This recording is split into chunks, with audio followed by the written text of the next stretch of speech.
Diary, روزنامچہ، تعریف اور روایت۔ عزیز طلباء اور طالبات، آج ہم ادبی صنف ڈائری روزنامچہ کے بارے میں بات کریں گے۔ جیسا کہ آپ سب کو علم ہے کہ نثری ادب میں ڈائری روزنامچہ کو ایک اہم مقام حاصل ہے، تو آئیے ہم بات کرتے ہیں اردو ادب میں ڈائری روزنامچہ کی روایت کیوں کر پروان چڑھی۔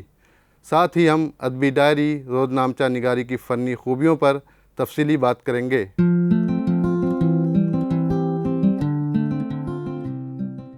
ادب انسانی زندگی کے شب و روز کو پیش کرنے کا ذریعہ ہے۔ سماج کے حالات اس میں دیکھنے کو ملتے ہیں۔ بعض لوگوں کے نزدیک ادب انسانی زندگی کے جمالیاتی اظہار کا آئینہ دار ہوتا ہے۔ افسانہ تخلیقی ادب کا ایک بڑا سرمایہ ہے، جس کی طویل شکل ناول ہے اور مختصر تحریر کو افسانہ یا افسانچہ کہا جاتا ہے۔ افسانہ نگاری کی تخلیقی صلاحیت افسانے کے لیے لازمہ جز ہے۔ اس میں داخلیت، خارجیت، غنائیت اور بیانیہ ایک دوسرے میں ضم ہو کر تخیل کی اعلیٰ فکر سے ادب کے وہ جواہر تراشتے ہیں جو ادب میں مقبولیت حاصل کرتے ہیں۔ ڈائری نویسی کو بعض لوگ اچھی عادت تسلیم کرتے ہیں، لیکن اس کے لیے کچھ شرائط ہیں۔ اول یہ کہ اگر آپ کسی اہم مشن پر ہیں تو آپ ڈائری کے مندرجات ایک تجزیہ گراف کی صورت میں آپ کے لیے مددگار بن جاتے ہیں، جس میں آپ جب چاہیں کسی تفویض پروجیکٹ کی تکمیل کے لیے ضروری خط و خال دیکھ سکتے ہیں۔ ڈائری لفظ لیٹن زبان کا لفظ ڈائریم سے لیا گیا ہے۔ ڈائری روزنامچہ نگاری کی تاریخ۔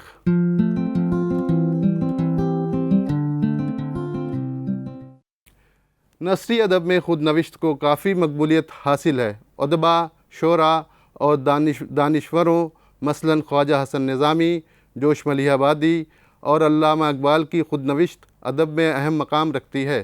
سوانح نگاری، سرگزشت نگاری، مکتوب نگاری، سفر نامہ نگاری، رپورتاژ نگاری اور روزنامچہ نگاری اردو نثری ادب میں اہمیت کی حامل ہیں۔ ان اصناف میں وجدان کی کیفیت، داخلی اور خارجی پہلو، مقاصد، شعور، ابہام، ترسیلی عمل ایک دوسرے کے ساتھ مل کر ایک تخلیق کو جنم دیتے ہیں۔ کبھی کبھی ایسا بھی ہوتا ہے کہ اس عمل کے دوران کچھ لوازمات کی کمی اور بیشی بھی ہوتی ہے، اس لیے اس کے رنگ و آہنگ میں کچھ تبدیلی یقینی ہوتی ہے۔ اس کے باوجود سوانح نگاری، خود نوشت اور بعض دیگر نثری صنف میں بعض اجزاء، عناصر اور خصوصیات میں مماثلت پائی جاتی ہے۔ اس لیے مکتوب نگاری، روزنامچہ نگاری، رپورتاژ نگاری، سرگزشت اور سوانح نگاری کو ان سے الگ نہیں رکھا جا سکتا۔ قدیم روزنامچوں میں فرعون کے دربار کا روزنامچہ بہت مقبول ہوا، جس سے اس کی مصروفیات، اس کے دربار کا حال، اس کے ظلم و جبر، بربریت کی سیاہ تاریخ کی نشاندہی ہوتی ہے۔ چارل ششم اور ہفتم کے دور کا روزنامچہ بھی انگریزی ادب میں پایا جاتا ہے۔ 17ویں اور 18ویں صدی میں جان ایولین اور پیپس کی ڈائریاں بھی پائی جاتی ہیں۔ پیپس کی ڈائری میں 1660 تک کے دستاویزات کو جمع کیا گیا ہے، جس سے اس دور کے حالات اور واقعات کے بارے میں معلومات فراہم ہوتی ہیں۔ وہ اپنے روزنامچوں کو واقعات ہونے کے بعد فوراً درج کر لیتے تھے، لیکن اس میں روزنامچہ نگار کی ذات کے افکار اور انداز نظر بھی کار فرما نظر آتا ہے۔ روزنامچوں کو اگر صرف یہ کہا جائے کہ روزنامچے انسانی زندگی کے شب و روز کی کہانی نہیں ہوتے، بلکہ اس میں تاریخ بھی ہوتی ہے اور ادبی و سوانح رنگ بھی خوب نظر آتا ہے۔ اردو روزنامچہ نگاروں میں خواجہ حسن نظامی کا روزنامچہ اور مظہر علی رسن دلوی کا روزنامچہ قابل ذکر ہے۔ اختر انصاری نے ادبی ڈائری میں اپنے دور کے ادباء پر اظہار خیال کیا ہے۔ خواجہ احمد عباس نے مسافر کی ڈائری کے عنوان سے اپنے بیرون ملک کے سفر کی داستان لکھی ہے اور اپنی ذاتی زندگی کے حالات کو یادوں کے چراغ کے نام سے جمع کیا ہے۔ یادیں کے عنوان سے سجاد ظہیر نے ایک مضمون تحریر کیا، جبکہ ان کی دوسری مشہور تصنیف روشنائی ہے، جو ترقی پسند تحریک کے سلسلے میں ان کے تجربات و مشاہدات کے علاوہ وہ خود اس تحریک پر ایک مستند دستاویز ہے۔ پروفیسر اعتصام حسین کے سفر امریکہ کی روداد سفر نامہ اور ڈائری دونوں ہیں، جس کا عنوان ساحل اور سمندر ہے۔ اس کے علاوہ بعض لوگ قاضی عبدالغفار کے ناول لیلا کے خطوط اور مجنوں کی ڈائری کو بھی ڈائری روزنامچہ تسلیم کرتے ہیں۔ چند برس قبل امریکہ میں سکونت پذیر قمر عباس جعفری نے ہندوستان کا دورہ کیا۔ انہوں نے جامع مسجد، جامعہ ملیہ اسلامیہ، حضرت نظام الدین اولیاء اور مرزا غالب کے مزار کی منظر کشی رپورٹر کی ڈائری کے عنوان سے کی ہے۔ جامعہ ملیہ پر انہوں نے کچھ سطور قلم بند کیے ہیں۔ روزنامچہ نگاری کو نثری ادب میں ذاتی اظہار کا ایک مؤثر ذریعہ تسلیم کیا جاتا ہے، چونکہ اس میں یہ پہلو بھی پوشیدہ ہوتا ہے کہ روزنامچہ نویس خود نمائی کے لیے کوشاں نظر آتا ہے۔ دیکھا جاتا ہے کہ سوانح نگاری میں یہ خیال زیادہ تقویت کے ساتھ پایا جاتا ہے۔ روزنامچہ یا ڈائری عموماً تفکر، افکار اور معاملات کے تاریخ وار لکھنے کے لیے ہی استعمال میں آتی رہی ہے، لیکن دوسری شکلوں میں بھی خصوصاً افسانوی یا واقعاتی نگارشات کے لکھنے میں آسانی سے ڈھل جاتی رہی ہے۔ اگر ڈائری میں لگاتار تسلسل نہیں ہوتا تو اس طرح واقعات میں پانی کی طرح گھل جانا ممکن نہیں ہوتا۔ جیسے کسی واردات کو گواہ ہی زندہ روپ میں پیش کر سکتا ہے، اس کی تفصیلی ریکارڈ دے سکتا ہے، اس طرح ڈائری کئی بار ہمیں زندہ دستاویز سے روبرو کر دیتی ہے۔ در حقیقت جب بھی اس طرح کے واقعات کا تذکرہ ڈائری میں ہوتا ہے تو ڈائری نویس اور ڈائری دونوں گواہ بن جاتے ہیں۔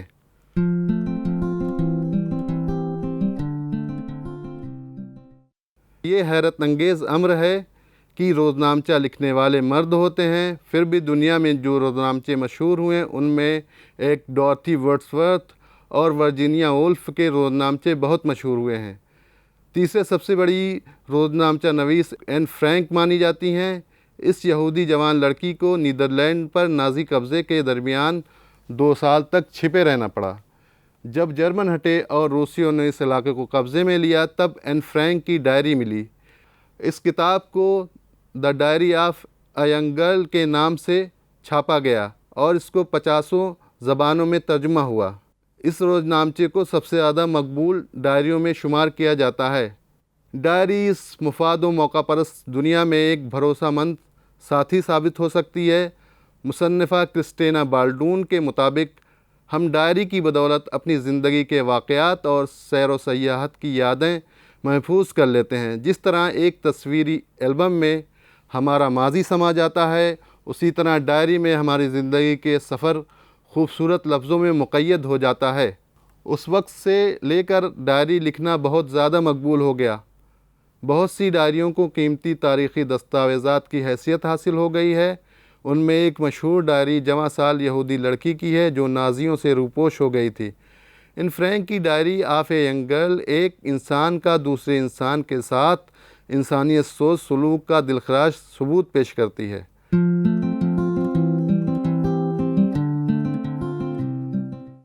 ڈائری روزانہ سپرد قلم کیے جانے والے واقعات کا مجموعہ ہے، یعنی اس میں روزانہ رونما ہونے والے واقعات کو روزانہ جمع کر دیا جاتا ہے۔ اس میں 2 افراد کے مابین ہونے والے مکالمات کو حقیقی شکل میں رقم کر دیا جاتا ہے، جو خود نوشت میں نہیں پایا جاتا، کیونکہ خود نوشت نگار واقعات رونما ہونے کے ایک زمانے بعد اس کو جمع کرتا ہے یا تحریر کرتا ہے، جس میں بہت ممکن ہے کہ واقعات تحریر کرنے میں کوئی کمی رہ گئی ہو یا کوئی اہم حصہ چھوٹ گیا ہو۔ کبھی کبھی پرانے واقعات کی تخلیق نو کرنی پڑتی ہے۔ یہی خصوصیت خود نوشت کو تخلیقی ادب میں مقام دلاتی ہے۔ روزنامچے میں ان سارے واقعات کو ایک ایک کر کے جمع کیا جاتا ہے جو روزانہ 24 گھنٹوں میں وقوع پذیر ہوتے ہیں، چاہے ان کا تعلق اس کی ذات سے ہو یا نہ ہو۔ خود نوشت نگار انہی باتوں کو روشنی میں لاتا ہے جو اس سے متعلق ہوتی ہیں۔ باقی واقعات جو ضمنی درجہ رکھتے ہیں، یہ ضروری نہیں کہ انہیں خود نوشت میں جگہ دی جائے۔ ڈائریوں میں کچھ خفیہ باتوں جس کو ڈائری نویس سیدھے طور پر تحریر نہیں کر سکتا، اس کے لیے وہ کچھ علامات کا سہارا لیتا ہے جو روزنامچہ نویس خود سمجھ سکے۔ ڈائری نویس اپنے روز کے ہر چھوٹے بڑے واقعات کو اپنی ڈائری میں نوٹ کر لیتا ہے، جبکہ خود نوشت میں یہ چیز نہیں پائی جاتی ہے۔ روزنامچوں کے لیے انگریزی ادب میں لفظ ڈائری یا جرنل استعمال ہوا ہے۔ روزنامچہ یا ڈائری کی تاریخ قدیم ہے۔ یہ انسان کے روز و شب سے لے کر واقعات کو تحریر میں لانا عام طور پر انسان کے ذاتی معاملات پر مشتمل ہوتی ہے، لیکن روزنامچہ یا ڈائری نویس جب اس کو منظم طریقے سے ترتیب دیتا ہے تو اس کے ایک تاریخی و ادبی مقام مل جاتا ہے۔ جو شخص اپنے آس پاس کی چیزوں، شب و روز کی مصروفیات، احساسات، خیالات، ذاتی تجربے اور اپنے اظہار رائے کو قلم بند کرتا ہے، ڈائری نگار کہلاتا ہے۔ روزنامچہ یا ڈائری کو شائع شدہ شکل میں ادب میں جگہ دی گئی ہے، اور اب اس کے الیکٹرانک فارمیٹ مثلاً بلاگ کو بھی اس زمرے میں رکھا گیا ہے۔ آج اطلاعاتی ٹیکنالوجی کے انقلاب نے ادب و فنون لطیفہ سب کو متاثر کیا ہے۔ لفظ بلاگ ویبلاگ سے بنا ہے۔ بلاگ ایک قسم کی ذاتی ڈائری ہے جو آپ انٹرنیٹ پر لکھتے ہیں۔ ذاتی ڈائری اور بلاگ میں ایک فرق یہ ہے کہ ذاتی ڈائری آپ تک یا چند ایک لوگوں تک محدود ہوتی ہے، جبکہ بلاگ پوری دنیا کے سامنے کھلی کتاب کے مانند ہوتا ہے، جہاں آپ اپنی سوچ اور شوق کے مطابق اپنے خیالات، تجربات اور معلومات لکھتے ہیں اور قارئین سے تبادلہ خیال کرتے ہیں۔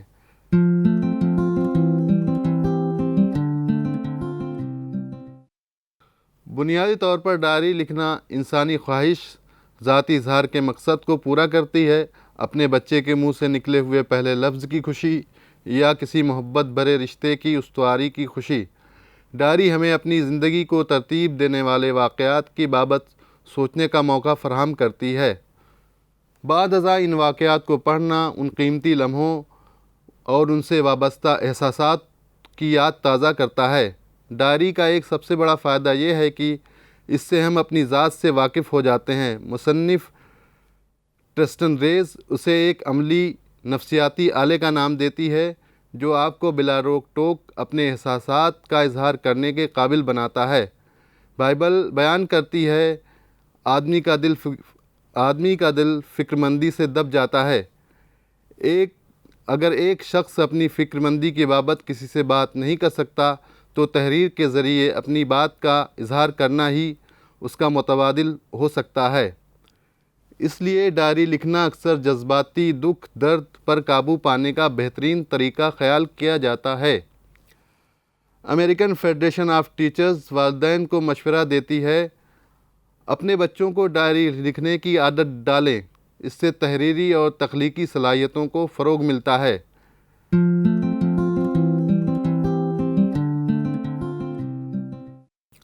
سب سے پہلے ایک پرسکون جگہ اور اچھی سی نوٹ بک تلاش کریں۔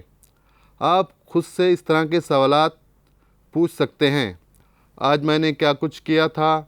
اس کا مجھ پر کیا اثر ہوا تھا؟ میں نے کیا کھایا؟ کسے دیکھا؟ میرے عزیز و اقارب کی زندگیوں میں کیا واقع ہو رہا ہے؟ یا پھر آپ حال سے بھی شروع کر سکتے ہیں: اس وقت میں زندگی کے کس مقام پر ہوں؟ میری منازل کیا ہیں؟ آپ جتنا چاہیں اتنا لکھیں، آپ جب چاہیں لکھیں، واضح اور صاف گو بنیں، صرف و نحو کے اصولوں املا کی فکر نہ کریں، کوئی دوسرا آپ کے کام کو نہیں دیکھے گا۔ آپ تصاویر، اخبارات کے تراشے یا کوئی بھی ضروری چیز اس میں چسپاں کر سکتے ہیں۔ یہ آپ کی ذاتی کتاب ہے، یہ صاف ستھری یا گندی، چھوٹی یا بڑی ہو سکتی ہے، نیز اس کی تحریر آپ کی مرضی پر منحصر ہے۔ ڈائری آپ کو زندگی میں اپنے طرز عمل اور رجحانات کا مشاہدہ اور مطالعہ کرنے میں مدد دے سکتی ہے۔ آپ کی ڈائری خوشیوں اور دکھوں، خامیوں اور خوبیوں کو اشکار کرتی ہے۔ یہ آپ کی اپنی ذاتی اظہار کی صلاحیت کو بہتر بنانے میں معاون ہے۔ ڈائری نویسی کے لیے اہم جز پابندی ہے، یعنی اس میں روز کے واقعات کو روز لکھ لینا ضروری ہے، کیونکہ اگر ڈائری نگار اسے کل پر ٹالے گا تو بہت ممکن ہے کہ کچھ بات کو بھول جائے، اس کا حق نہ ادا کر سکے۔ اگر آپ روزانہ کے کام ڈائری میں لکھتے رہیں گے تو آپ کے لیے بہت فائدہ مند ثابت ہوگا۔ آپ اپنی روزانہ کی کارکردگی دیکھ سکیں گے اور اسے بہتر بنا سکیں گے۔ اس ڈائری سے آپ پر واضح ہوتا رہے گا کہ آپ نے اپنے مقصد کے حصول کے لیے روزانہ کیا کوشش کر رہے ہیں۔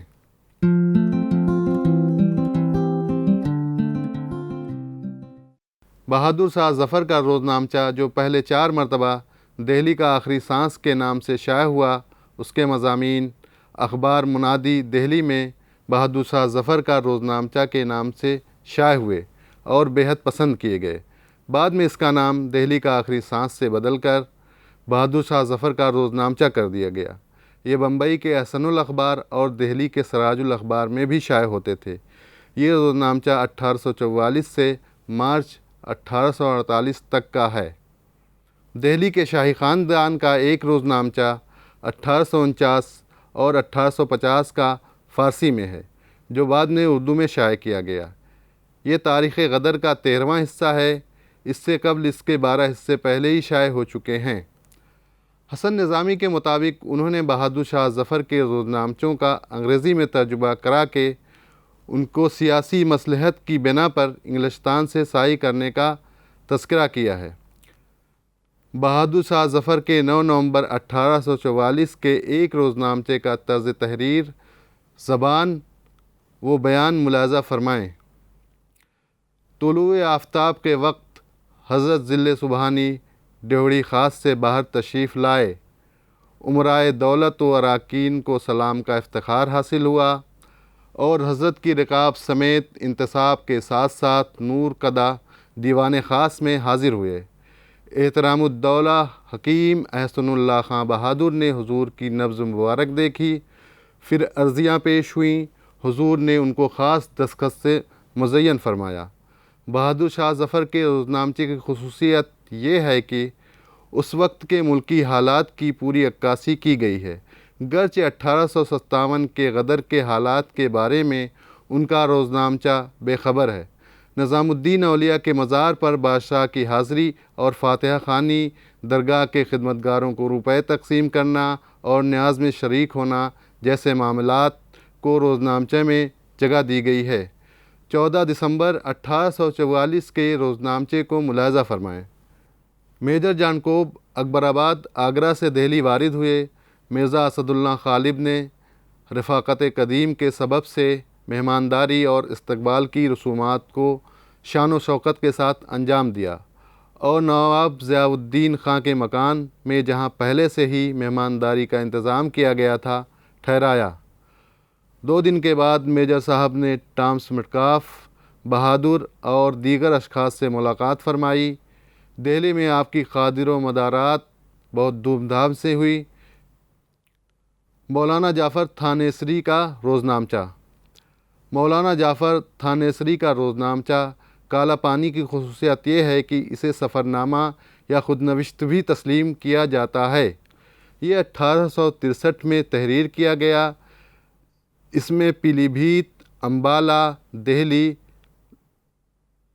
لاہور، کراچی اور بمبئی سے کالا پانی تک کے حالات کو تحریر کیا گیا ہے۔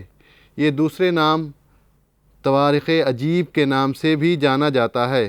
اس میں ایک قید و بند کی صعوبتیں برداشت کرنے والے شخص کی داستان رقم کی گئی ہے۔ اردو ادب کے جن روزنامچہ نگاروں نے اردو ادب کی آبیاری میں اہم خدمات ادا کی ہیں، ان میں مظہر علی سندھولوی کو اہم مقام حاصل ہے۔ ان کا روزنامچہ نویسی کا 45 سالہ سفر 21 جنوری 1867 سے 24 دسمبر 1911 تک پھیلا ہوا ہے، جس کو یادگار مظہری کا نام دیا گیا۔ اس میں تسلسل ہے اور ربط ہے۔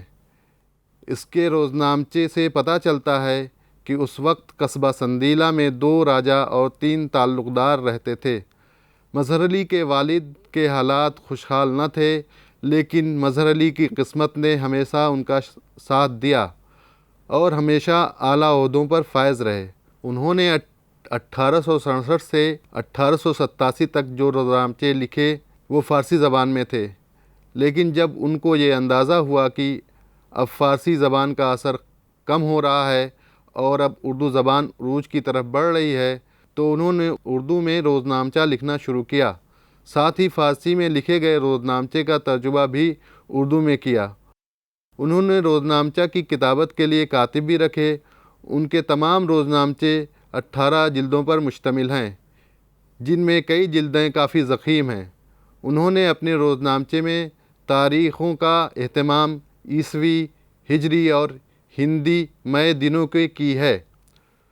روزنامچے میں بسم اللہ لکھنے کے بعد وہ اس طرح لکھتے ہیں: بعد حمد خدا و نعت حضرت سرور کائنات محمد مصطفیٰ صلی اللہ علیہ وسلم، احقر العباد سید مظہر علی ابن مولوی سید مظفر علی صاحب مرحوم ساکن سندیلہ محلہ اشراف ٹولہ عرض کرتا ہے کہ اس ہیچ میرز کو عرصے سے اس امر کا خیال ملحوظ خاطر تھا کہ ایک روزنامچہ بقید تاریخ مروجہ زمانہ حال لکھنا شروع کروں اور اس میں کلی حالات صحیحہ بالمرہ لکھتا رہوں، اور ایسا اہتمام کروں کہ کسی حالت میں اس کو ناغہ نہ کر سکوں، تاکہ نامہ خلائق بوقت ضرورت اس سے فائدہ و نفع پہنچے۔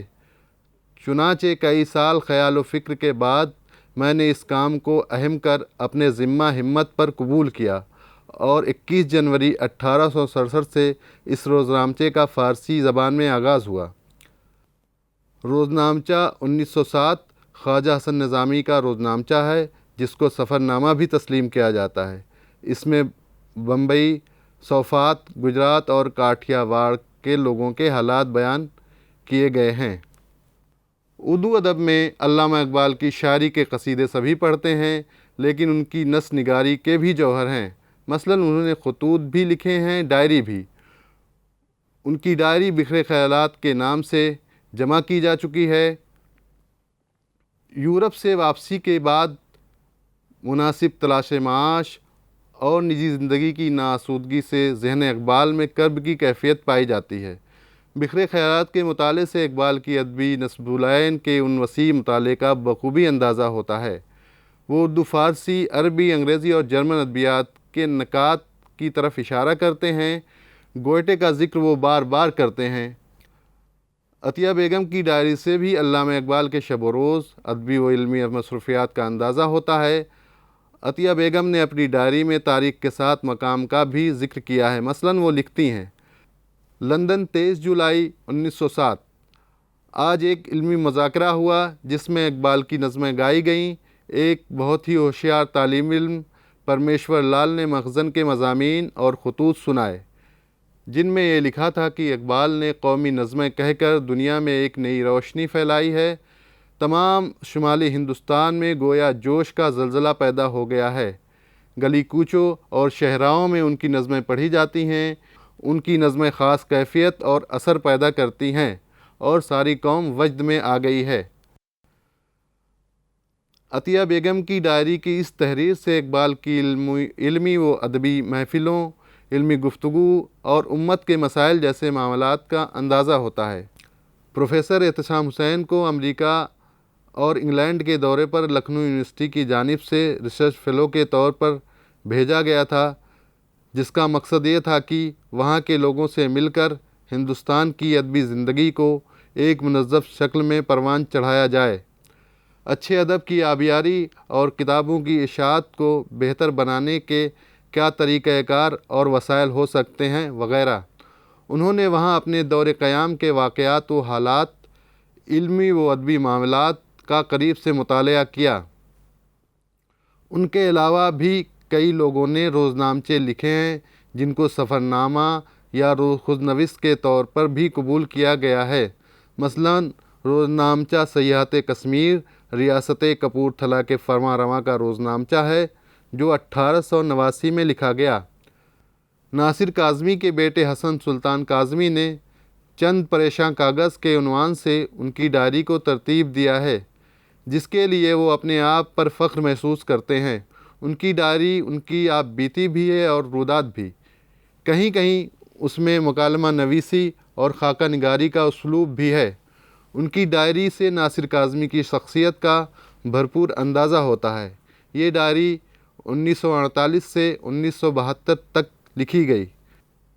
ناصر کاظمی کے ابتدائی حالات، تعلیم، خانوادہ، دوست و احباب، بچپن، مختلف شہروں کا ذکر، قرآن پاک کا مطالعہ، اسلامی مطالعہ، مذہبی کتب کا مطالعہ، اردو فارسی ادب کے ساتھ ساتھ مغربی ادب کا مطالعہ، جدید علوم و فنون سے دلچسپی، مصوری، موسیقی، سگریٹ نوشی کے ساتھ ساتھ بٹوارے کی داستان بھی قلم بند ہے۔ روزنامچہ نگاری کی وجوہات کا جب ہم مطالعہ کرتے ہیں تو صاف طور پر اندازہ ہوتا ہے کہ روزنامچہ نگار کا مقصد بھی خودبینی ہے۔ یہی وجہ ہے کہ نثری اصناف کی دوسری صنف کے مقابلے روزنامچوں ڈائریوں کو خودنوشت سے بہت قریب مانا جاتا ہے۔ اس قربت کے باوجود خودنوشت، سوانح نگاری اور روزنامچہ نگاری کے فنی تقابل میں بڑا فرق نظر آتا ہے۔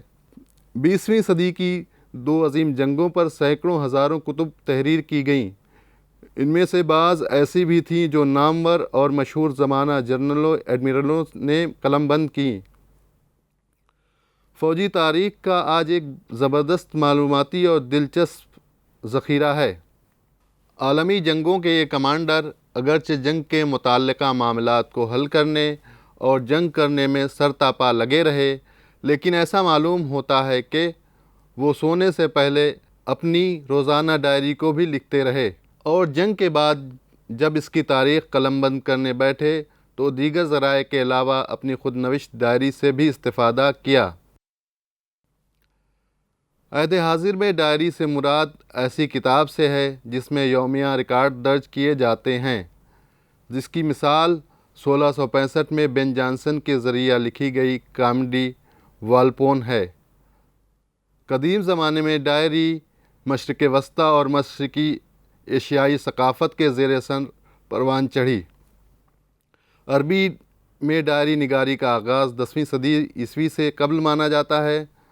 خود نوشت کی شکل میں لکھی گئی بہت سی ڈائریوں کو مقبولیت حاصل ہوئی۔ عزیز طلبہ و طالبات، آج کی گفتگو کا وقت اب ختم ہوتا ہے، ہمیں اجازت دیں۔ شکریہ۔